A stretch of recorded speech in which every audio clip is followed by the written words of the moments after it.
Yeah. What was the one movie? Oh, we didn't watch Anastasia. We wanted to watch that because that's kind of a Oh, forgotten Don Bluth movie. I know it's Yeah, not, it's It's not not? for one. forgotten. It's one of his biggest ones. Is it? It's a Disney People knockoff. It was just trying to compete with Disney movie. I guess I'm just not in listen. like animation circles enough because I don't ever see that movie Nah. referenced. It's Everyone still loves that movie, and it got a Broadway musical recently. Oh, did it? Dude, Yes, I went to see it. I bet that fucking song she sings when she's in the fucking palace and shit is really good live. I really want someone to make like a good movie based off of the stage musical because the stage musical did everything that I wanted it to do in terms of fixing the movie because I love Anastasia, but there's parts of it that I hate.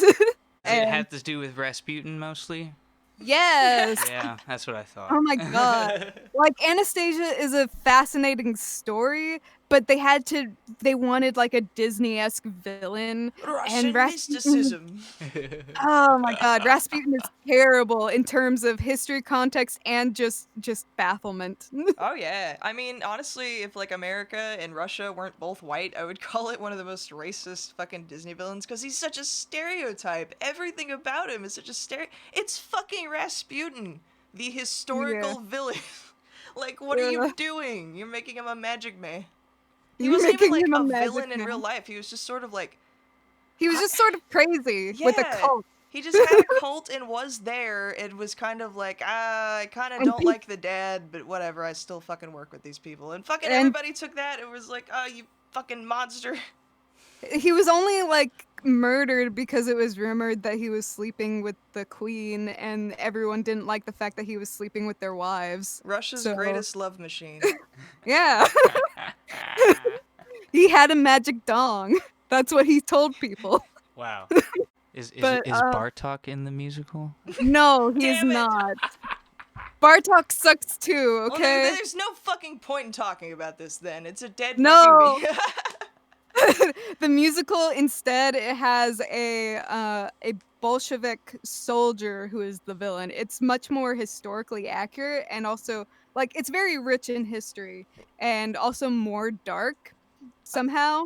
Uh I actually like that. I like that a in that lot. instead of the train when they're trying to take a train to France, Mm-hmm. instead of the train getting crashed by magical glowing green bats, Bolshevik soldiers board the train because they're looking for anyone who has fake papers. Like this is referenced in the movie. This is why they had to Mm-hmm. go hide in the baggage train. So they're trying to go hide in the baggage train because they know the Bolshevik soldiers are looking for fake papers. And they eventually have to jump off the train because they hear that the Bolsheviks start shooting people who have fake papers. Damn. Ay. I will admit, having very little remembrance or fond memory of the animated movie. Honestly, I was a kid of a certain age that didn't really care for the story, but the train sequence, my favorite part of the movie. I mean, the train sequence was cool and everything. The animation uh Yeah, it's doesn't got that really Yeah, hold CG. up I anymore, I bet it but it's doesn't. not bad. It's not like I mean, I've seen much worse. Yeah, I just remember seeing Rasputin. His song is right before that train sequence, right? When he has like Oh all the yeah, fucking demonic images and skeletons and shit, right. and summoning the And green people, and as that's much as all a I little weird looking now. But yeah, as much as I hate Rasputin in the movie, his song is really good. Yes, it it's is. the And only one I remember. they actually I mean the movie has a lot of good songs, I think anyway, but they actually take the melody from his song and they use it in the stage musical in a much more slow, somber way cuz right before they board the train to go to France, all the characters stop on stage. They're about to leave their home country and even though like there's a sort of mixed feelings there cuz even though Russia has gone to shit in this time, like, Mm-hmm. they still love their home country, so they sing everyone on stage sings a song about Russia, and it uses the tune from Rasputin's song, and they're just basically singing about how they're leaving their home and they probably won't ever see it again. Well, shit. Yeah, that's a little sad. But it's a really good song. I love that song. Yeah, no, it At sounds least they really. kept the tune in.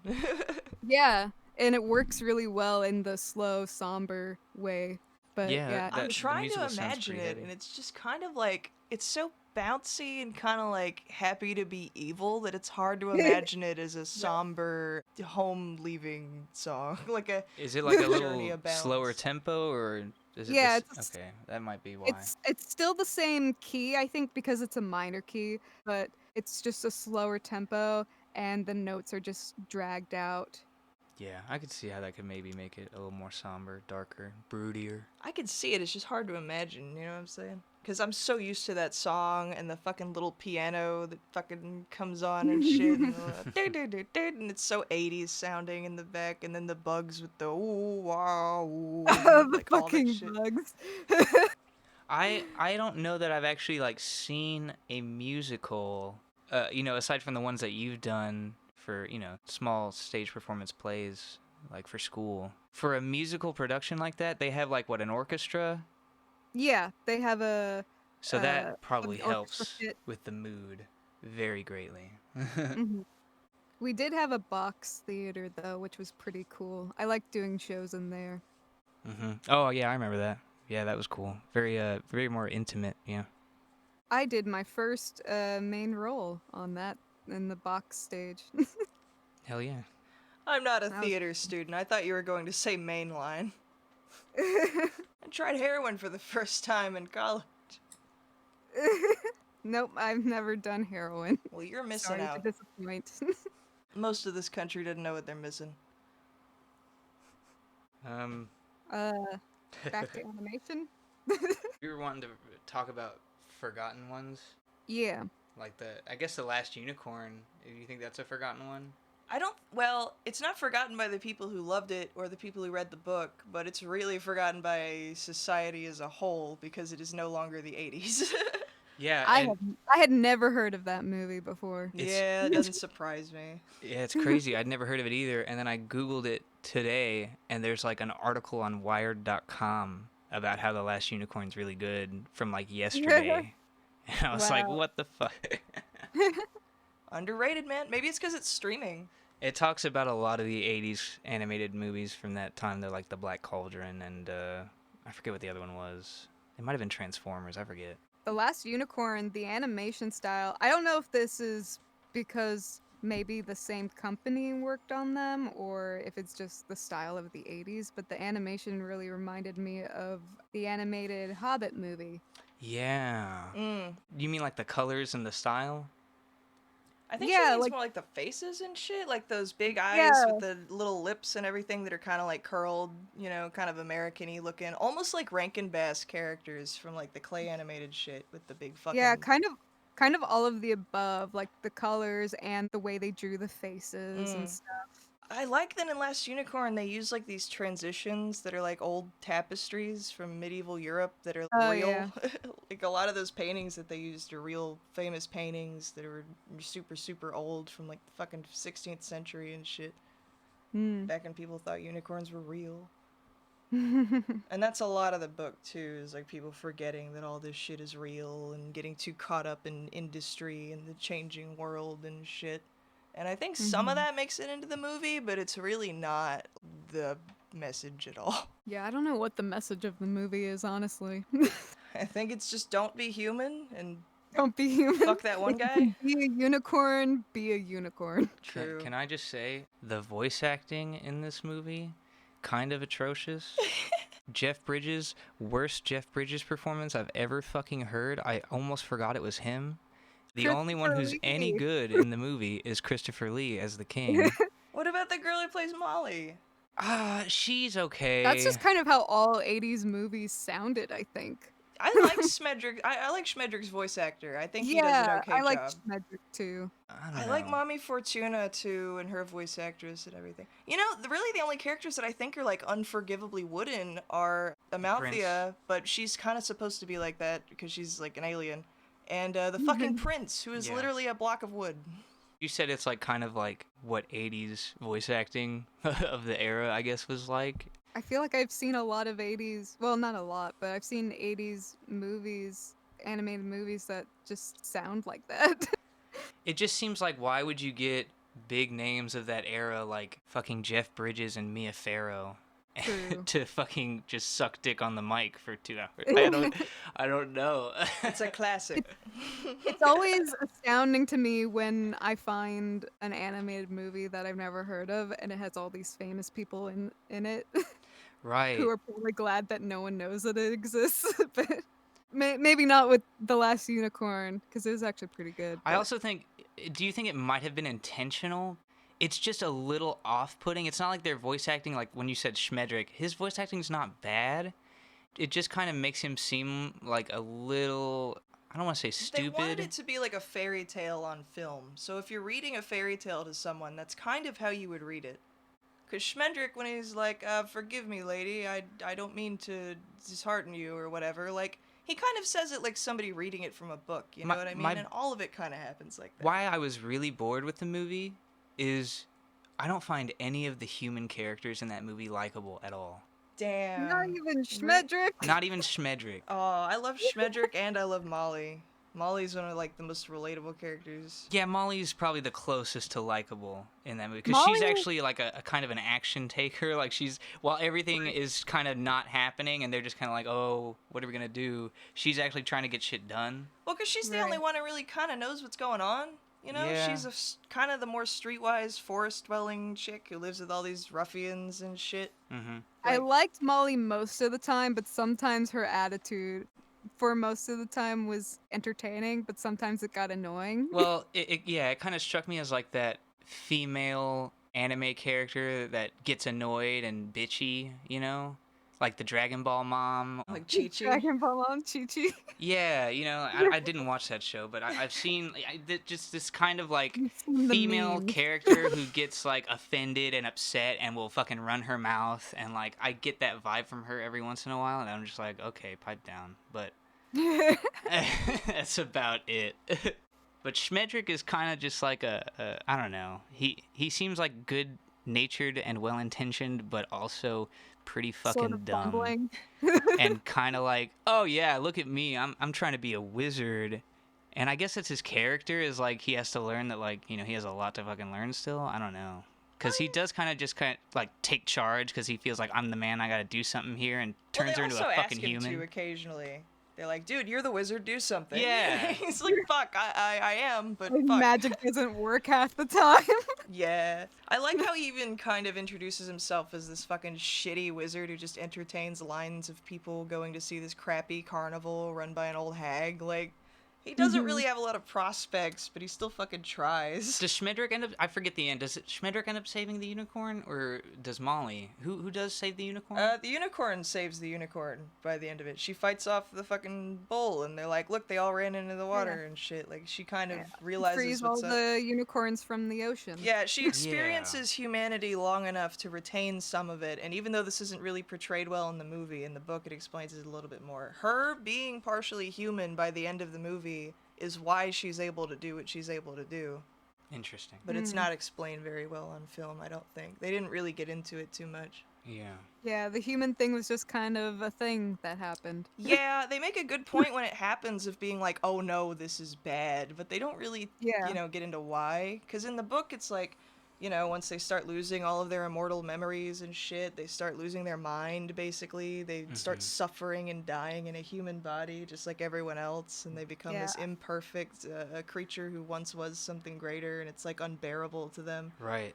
I can't Yeah. imagine, like, I guess they're trying to imply, like, being immortal and not having that state of entropy or decay or whatever, and then, like, suddenly you do. It's like, that's a difference. And she's a unicorn. She's not just an immortal creature. She's like the purity creature. She's like the perfection creature who protects part of the woods forever and every season and shit. Like, she's the last of her kind, and it's very important that you know that by the beginning of the movie because she is supposed to be something very special and important. I got that from the movie, but maybe the book did go into like more depth. But I did get that from the way they portrayed her. Like, whenever the prince would try to talk to her, and she would just be confused about everything. And then when Christopher Lee was like, "I know what you are," and then like there's nothing in her eyes, and he's like, "Fuck, what the hell?" Yeah, true. Right.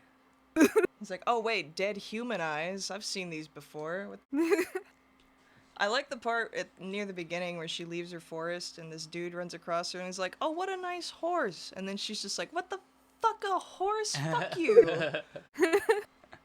I am no horse. That happens a few times in the book. I think she gets on a boat, but I can't remember if that's from that book or another one about fucking unicorns that I read. Because I read Zombies vs. Unicorns a long ass time ago, and that one has like a shit ton of short stories in it, and some of them are inspired by this, so I get a little bit of it mixed up. When you were talking about forgotten animated movies, Hmm. when I was trying to think of animated movies that I've seen long ago and no one ever talks about anymore, Mhm. I kept thinking of a lot of Christmas themed Yeah. animated movies Oh, because there's there's so a many. shit ton of them. There's Yeah. so many. Everyone makes a new one every year. Yeah, a there's They're thousand all new ones. garbage. I had like 5 different Christmas tapes when I was a kid, and they were just nothing but anthologies of like shitty fucking Christmas specials and movies that these like nothing companies put together. I was going to watch. It's just called Rudolph the Red-Nosed Reindeer, the movie. Mm. I don't remember. Mm. I don't remember what company made it, but I know there's a lot of famous actors in it. And Whoopi Yeah. Goldberg as the Ice Queen. Yeah. Yep.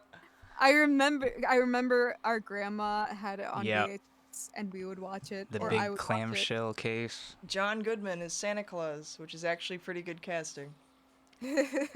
I forget who Man. plays Rudolph.